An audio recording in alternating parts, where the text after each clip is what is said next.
की धरती जननायक कर्पूरी ठाकुर की धरती आज एक जाति आधारित नाई समाज की क्यों ज़रूरत पड़ी कि यहाँ नाई समाज के लोगों के बीच में इनकी कहाँ कमियाँ रह गई है, तो मैं इतिहास के तरफ लेकर चलना चाहता हूँ। ब्रिटिश हुकूमत ने 1917 से लेकर 1928 तक एक कमीशन बनाया था। उसके पहले एक कमीशन बनी थी साउथ बोरो कमीशन, को डिप्रेस क्लास के व्यवस्थित करने की बात उन्होंने किया। दूसरी 8 नवंबर 1917 में लंदन में एक कमीशन बनी थी, उसका नाम था साइमन कमीशन। उन ब्रिटिश हुकूमत का कहना था कि आप डिप्रेस क्लास को व्यवस्थित करने के लिए ही ये कमीशन बनी है, वो जाएंगे। फिर भी उनके कारणवश विलम्ब हुआ, वो टाइम पर नहीं आया। तब 1919 में मोंटेक्यू चेम्स का एक कमीशन बनी और उसके बाद बिहार के हाई कोर्ट में 1917 से लेकर 1928 से रहने वाले एक TFD मिलर, जो डिप्रेस क्लास के लिए मुख्य हाई कोर्ट के पटना हाई कोर्ट के मुख्य न्यायाधीश रहे 1917 से लेकर 28 तक, उन्होंने डिप्रेस क्लास के लिए अपनी पद पर रहते हुए भी इसको डेवलप करने के लिए ब्रिटिश हुकूमत के द्वारा ये बहुत प्रयास किए। फिर भी तब 10 वर्षों के बाद साइमन कमीशन भारत में 25 दिसंबर 1927 को आया और उन लोगों ने सारे लोगों ने मिलकर के उनको गो बैक किया। उस पीरियड में भी शेड्यूल कास्ट और वो डिप्रेस क्लास ये कोई अलग अलग नई व्यवस्था था। बाद में वो HR की कमेटी बनी है 1928 में, उनकी एक ओपिनियन आया था कि डिप्रेस क्लास की व्यवस्था करने के लिए इनको जाति आधारित जनगणना कराइए, तब इनके विकास के मुख्यधारा से जुड़ेगा। और उन्हीं को ओपिनियन से दिसंबर से 1930 से लेकर 1931 तक 2 साल में जाति आधारित जनगणना पूरे भारत में हुआ।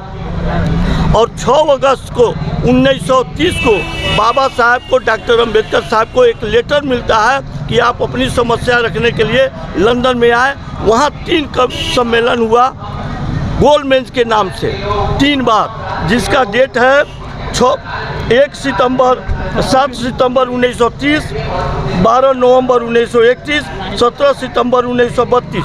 उनकी डॉक्टर BR अम्बेडकर साहब ने उस सम्मेलन में अपने लिए वहाँ 4 डिमांड रखे थे।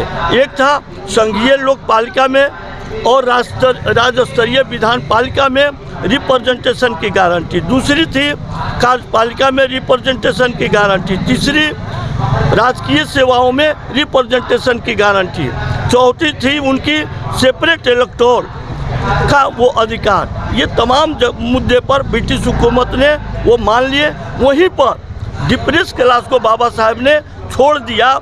डिप्रेस शब्द पर डिप्रेस क्लास के बारे में न बताकर उन्होंने अनटचेबल शब्द रखा, यानी भाषा में डिफरेंसेज हुआ, जिसकी वजह से हम डिप्रेस क्लास आज तक वंचित रह गए। और वो कानून जब उनकी एक्सेप्ट हो गई 1932 में, एक सेपरेट इलेक्टोरल का डिमांड नहीं मिला, चूँकि गांधी जी अनशन पर बैठे थे और वो छोड़ करके बकिया उनको मिल गया। वो कानून में पिरोया गया 1935 में और वही सूची बनी। उसी पीरियड में डिप्रेस क्लास अलग हो गया। उसी पीरियड में 1935 में ही इनकी लिस्ट बनती है schedule caste schedule type. Schedule caste schedule type को सारी व्यवस्था मिल गया जो हम बता रहे हैं। जब बाबा साहब को संविधान ड्राफ्टिंग कमेटी का मेंबर बने, अध्यक्ष बने, तो उन्होंने 24 जनवरी 1947 से लेकर 29 अगस्त 1947 से लेकर 24 जनवरी 1950 तक संविधान को रचने का काम किए। उसी चीज़ को आर्टिकल 330 के तहत लोकसभा में जनसंख्या के अनुपात में प्रतिनिधित्व, ये डिमांड था शेड्यूल कास्ट के लिए, शेड्यूल टाइप के लिए। दूसरी थी जनसंख्या के अनुपात में विधानसभा में SC ST के लिए रिजर्वेशन, वही अनटचेबल का ही दिया हुआ नाम था शेड्यूल का शेड्यूल टाइप। दूसरी आर्टिकल 330 के तहत 20 के तहत IS IPS IRS में बड़े ओहदे पर हायर एजुकेशन के लिए वो कमीशन थी। तीसरी थी आर्टिकल 16, 15(4) और 16(4), इसमें ही हम डिप्रेस क्लास वाले छूट गए और हमारे लिए आर्टिकल 340 रखा गया। 340 का परिभाषा है कि आप राष्ट्रपति महोदय के एक प्रतिवेदन देंगे, उस प्रतिवेदन को वो एक्सेप्ट करेंगे तो कमीशन बनेगी, तब सर्वे होगा, सर्वे से रिपोर्ट आएगा, तब जाकर उस पीरियड में बाबा साहब ने बैकवर्ड के नाम से आर्टिकल 340 लिखे। एक तो उन्होंने गलती किया कि हमको छोड़ दिए डिप्रेस वाले को, अनटचेबल पर अपनी एक्सेप्ट किए। दूसरा, संविधान में बैकवर्ड शब्द पर आर्टिकल 340 दिए, जो आज 1952 में प्रथम चुनाव हुआ। 53 में हमारी कमेटी बनी थी काका कालेलकर की, उसकी भी रिपोर्ट आ गई 30 मार्च 1955 को। फिर भी 1952-53 से लेकर 2021 तक हम लोग फ्रस्ट्रेट हैं। इसीलिए हम लोग यही कहते हैं कि आर्टिकल 340 के पिछड़े वर्ग के नाम पर एक कटोरा है, जो लेकर हम लोग पूरे भारत में हर राज्यों में घूम रहे हैं, दर दर घूम रहे हैं। फिर भी केंद्र की सरकार 2 अक्टूबर 2017 को एक हमारे लिए कमीशन गठित किया। उस कमीशन में इन्होंने ये कहा था कि काका कालेलकर कमीशन में जो वर्गीकरण की बात आई थी, यानी उस पीरियड में काका कालेलकर रिपोर्ट जो था 2667 जातियों की सूची बनी थी, उसमें कहा कि ब्रॉड लिस्ट है, ये सबको अधिकार नहीं मिल पाएगा इनको वर्गीकरण करने के लिए। तब जो है 2 अक्टूबर 2017 को केंद्र की सरकार यानी राष्ट्रपति के महोदय के माध्यम से हमारे लिए कमीशन बनाया। वो कमीशन जस्टिस रोहिणी कमीशन, और रोहिणी कमीशन की वजह से आज भी रोहिणी कमीशन हमको मांस की लेतरा की तरह घुमा रहा है, दिखा रहा है कि मैं बांट दूंगा। कभी कहता है 4 टुकड़ा में बांटूंगा, कभी कहता है कि 3 टुकड़े में बांटूंगा। ये स्थिति है हमारे, जो जिसके वजह से आज भारत में बिहार की धरती पर नाई समाज के नाम से एक विंग अलग होकर सम्मेलन कर रहा है कि हमको अधिकार मिले। कोई कहता है हम शेड्यूल कास्ट में जाएंगे, कोई कुछ कहता है, बल्कि संवैधानिक व्यवस्था में ही गड़बड़ियाँ थी। फिर भी सारी गड़बड़ियाँ को छोड़ करके आज मेरे सामने 2022 का चुनाव है 5 राज्यों में, और 24 के चुनाव है केंद्रीय स्तर पर। मैं यही आह्वान करूंगा कि हमारे डिप्रेस क्लास के लोग जो छूटे हुए लोग हैं, उनको हम लोग गोलबंद करके एक समावेश करके और कोऑर्डिनेशन कमेटी बना करके साउथ भारत के जिसके पिता मंदिर के सामने शहनाई और ढोल बजा करके वो जिंदगी यापन करने वाला का पिता M.K.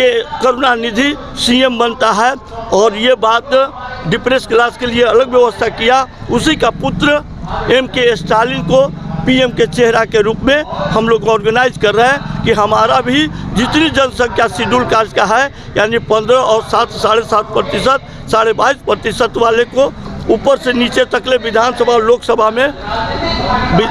में 545 में 131 सांसद हैं, और 4139 विधानसभा में 1178 विधायक प्रतिनिधि जा रहे हैं। तो डिप्रेस क्लास कहाँ हो गए?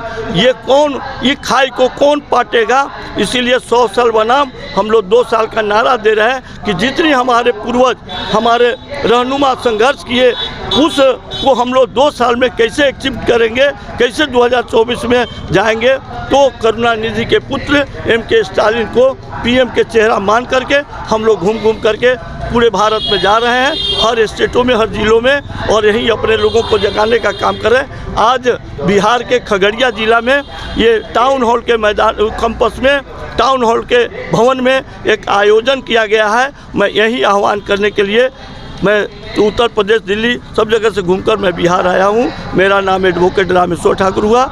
मैं भी इसी वंशज से हूँ। मेरे भी पिता ने गांव में बाल दाढ़ी काट करके मुझे पढ़ाने का काम किया, तो मैं वकालत ज़िंदगी जिया हूँ। वकालत किसी समाज के लिए। आप किस पद पे हैं कार्यरत इस भारतीय नाई? मैं एक कर्पूरी जी जिंदगी भर एक नाईवाद को नहीं किए। उन्होंने जो छूटे हुए लोग हैं उनको एक सामूहिक दबे कुचले वंचित उनको पिरोने का काम करेंगे।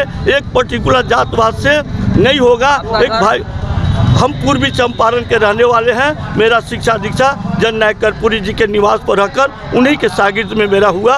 मैं high court, Patna high court में वकालत भी करता हूं और समाज के बीच जगाने का काम कर रहा हूं। धन्यवाद।